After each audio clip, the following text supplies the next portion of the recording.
नमस्कार दोस्तों, कैसे हैं आप? मैं हूं गौरव और ये है ट्रांसफॉर्मेशंस। रिसेंटली 20 से ज़्यादा बच्चों की जान चली गई मध्य प्रदेश और राजस्थान में ड्यू टू एडल्टेटेड कफ सिरप। और बाद में टेस्ट के दौरान पता चला कि उसमें डीईजी की मात्रा, जो कि डाइथाइलिन ग्लाइकोल है, उसकी मात्रा लगभग 480% ज़्यादा थी।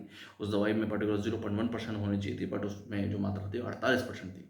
इस तरीके के मामले हमें देखने को मिले थे 2022 में, जब Gambia as well as Uzbekistan में काफ़ी सारे बच्चों की जान चली गई इंडियन मेड कफ सिरप पीने की वजह से। ऑल्दो उस समय जब ये बात हुई 2022 में, तब इन सब मेडिसिन मैन्युफैक्चरिंग कंपनी से बोला कि उनकी कोई कमी नहीं है, मेडिसिन में ऐसी कोई दिक्कत नहीं थी, वहीं पे और कोई डिफरेंट तरीके का इशू होगा।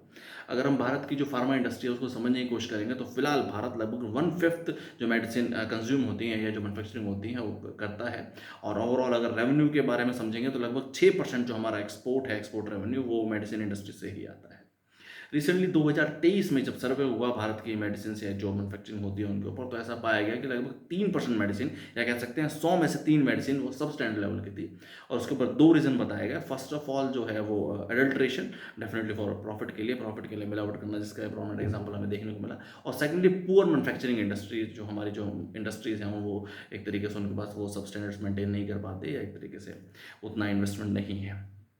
अगर आप भारत के हिसाब से समझेंगे तो भारत में फिलहाल 11,000 से ज़्यादा मेडिसिन मैन्युफैक्चरिंग कंपनीज हैं, और लगभग सिर्फ और सिर्फ 1300 ऐसी कंपनीज हैं जो कि वर्ल्ड हेल्थ ऑर्गेनाइजेशन के हिसाब से उनके पास मैन्युफैक्चरिंग इंडस्ट्री है या उस तरह के प्रोडक्ट वो मैन्युफैक्चरिंग करते हैं। अकेले गुजरात में ही 5,000 से ज़्यादा मेडिसिन मैन्युफैक्चरिंग के लाइसेंस अवेलेबल है। ऐसे में क्योंकि ये जो जितनी भी दवाइयाँ हैं, मेडिसिन, वो डायरेक्टली इनडायरेक्टली मैनकाइंड की, ह्यूमन काइंड को अफेक्ट करती हैं। एक प्रॉपर रेगुलेशन या प्रॉपर रेगुलेटर होना, या प्रॉपर कमेटीज़ होना जो रेगुलर चेक रखें इस तरीके की, होनी बहुत ज़्यादा ज़रूरी है।